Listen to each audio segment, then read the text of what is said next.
Another day, another mini vlog! So for today's ganap, himalang at maagang nagising ngayon ang aking bebu. It's already 7 a.m. in the morning pa lang mga mima, kakapasok pa lang ng Kuya Sander. May morning na nga, may AM pa.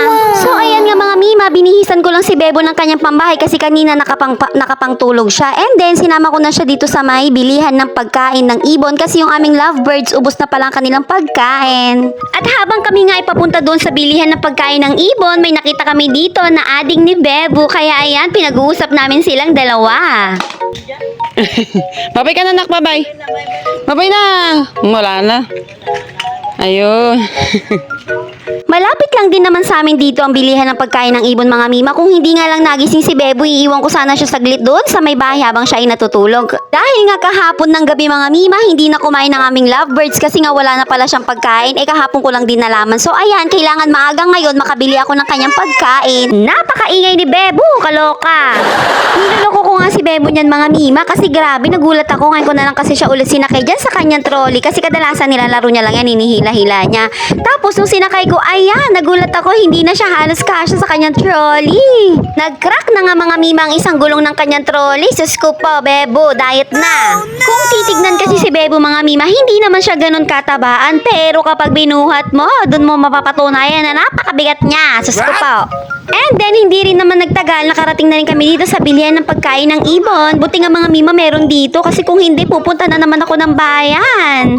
Kaya ako din pala isinakay ng trolley si Bebo mga mima kasi nga kapag nandyan siya sa kanyang trolley, napakabait niya rin naman talaga. Tignan nyo, palingalinga lang siya, pa-observe lang. Pero kung wala yan sa kanyang trolley, ay for sure, nandyan siya nagtatatakbo na naman. Ako naman si Habol. Buti na nga lang din mima at ko, konti lang ang tao ngayon. Kaya ayan, mabilis lang akong nakabili ng pagkain ng ibon. Isang kilo na nga ang binili ko dyan mga mima. Matagal na sa kanila yan. Siguro abutin na ng 2 to 3 months. O Jiva, napakabongga. Tipidity. And then ayan, hinalis ko lang din yung lock ng trolley ni Bebo. Umalis na rin kami. Pero nakalimutan ko siyang bilhan ng kanyang stick. O kaya bumalik din kami dyan para bumili ng kanyang ngangat-ngatin. Sa stick o mga mima, mas gusto ni Saidin yung flavor ng pink or white. Ayaw niya ng chocolate. Hindi ko rin alam kung bakit.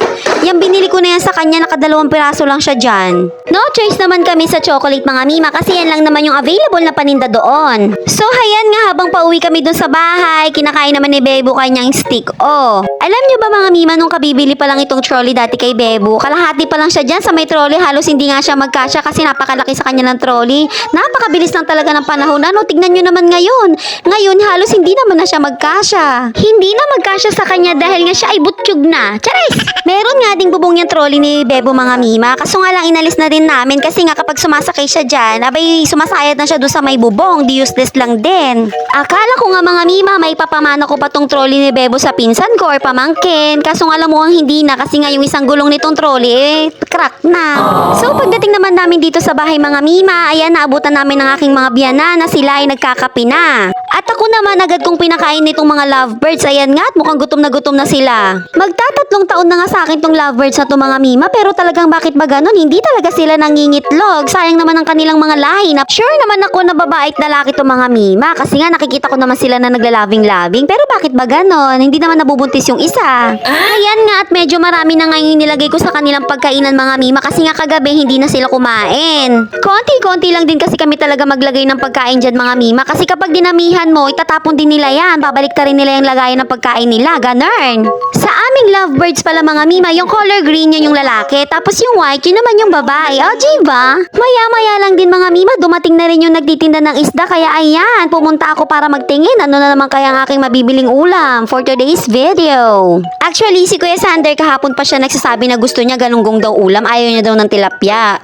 Galunggong or bangus. Kaso nga lang kakaulam lang din namin ng bangus nung isang araw. Kaya naman, half kilo na lang din ang galunggong ang aking binili. Piprito ko na lang yan mga mima, papartneran ko ng pritong talong. O, Jiva, may talong pa rin. Tapos, yung mga biyanan ko, yun na may binili nila yung bangus. Another ulam solved na naman for today's video. Bukas, problema na naman kung anong ulamin, ganun. At dahil nga kanina pagkagising, inatupag ko agad yung pagkain ng ibon, ngayon pa lang ako magkakape. So ayan, meron lang akong black coffee and then yung tira naming sandwich nung nag-food trip kami kila mother. Sus ko po, ako nang kumain, ayaw ng Kuya Sander kasi di na daw bago, kaloka. Napaka-arte. Kanina nung tumayo ako, nagpapakuha kasi ng biskwit si Bebo. Kaso nga lang habang nandun ako sa tindahan, dumating naman si Lolo Banong niya, kinuha siya. Kaya hayon, mamamasyal sila muna kila Lola Susan. At ako naman habang nag-aalmusal, pinapanood ko naman yung video ko dito sa cellphone ng Kuya Sander. Ganun talaga, Mima, para naman madagdagan ng views natin. O, Jiva, mindset. Charis lang, kay Tony Fowler ko lang nakuha yon. After kong mag-almusal mga Mima, dumiretso na ako dito sa kusina. Pero bago yon, nakapaglinis na ako sa may sala. Hindi lang ako nag-video kanina. Nagwalis-walis na rin ako. Ang ginagawa ko pala dyan mga Mima is nagsasaing na muna ako. Tapos kapag nakasalang na yan, dito naman ako sa kusina maglilinis. O diba, para naman dual purpose. Yang isinalang kong sinaing mga Mima hanggang gabihan na namin yan. Para mamaya, init-init na lang ng aming fudang. Ganun. Nakapaglilis na rin ako niya sa kusina mga Mima and then hinatupag ko naman ang aming ulam. So lilinisan ko lang tong aming galunggong.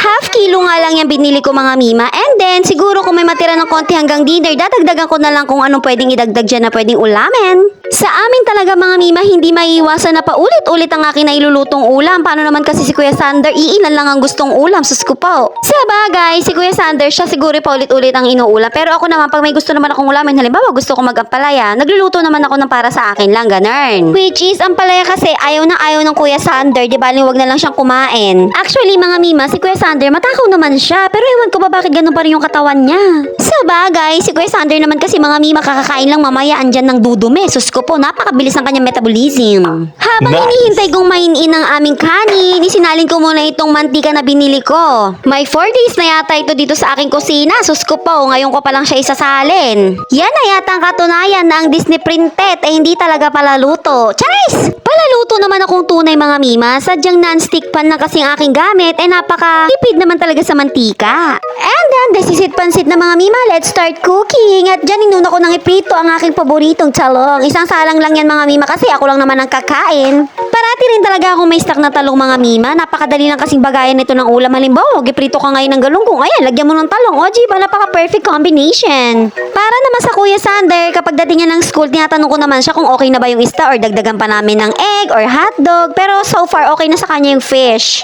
After ko maprito yung mga talong, nag-add lang ako dito ng used oil. Pinagprituhan ko naman to ng chicken mga Mima. So, carry lang yan. And then, next ko naman ang Gigi. Napaka-perfect nga ng size na nabili kong Gigi mga Mima. Ganito yung gusto ko, yung ipiprito ng malutong-lutong tapos pati ulo makakain. O, diba? Wow! Kapag kasi medyo malaki pa dyan yung nabili kong Gigi, parang naalangan akong kainin yung ulo niya. Parang malansa, ganun. Pero pag ganyang kaliit lang, okay lang. Masarap siya. Marami rin pala itong nabili kong half kilo mga Mima, 10 pieces. Kaya ayan, nagdalawang salang na ako para mapritong mabuti yung Gigi. O, diba? Mabilis ko lang din naman naluto tong aming ulam mga Mima and then wait ko na lang din si Kuya Sander para kumain. Pero si Bebo, pauunahin ko na siyang pakainin. Yes! And bago ko tapusin itong aking mini vlog, meron pala gustong mag-hi sa ating vlog mga Mima Bells ko. A big shoutout sa'yo, Vien Vacalso from Manila. Thank you sa iyong motivational message. Super appreciated ko po talaga yung mga ganyang message niyo sa akin. And God bless to us. So that's it for today's mini vlog. Thank you for watching mga Mima. Bye-bye!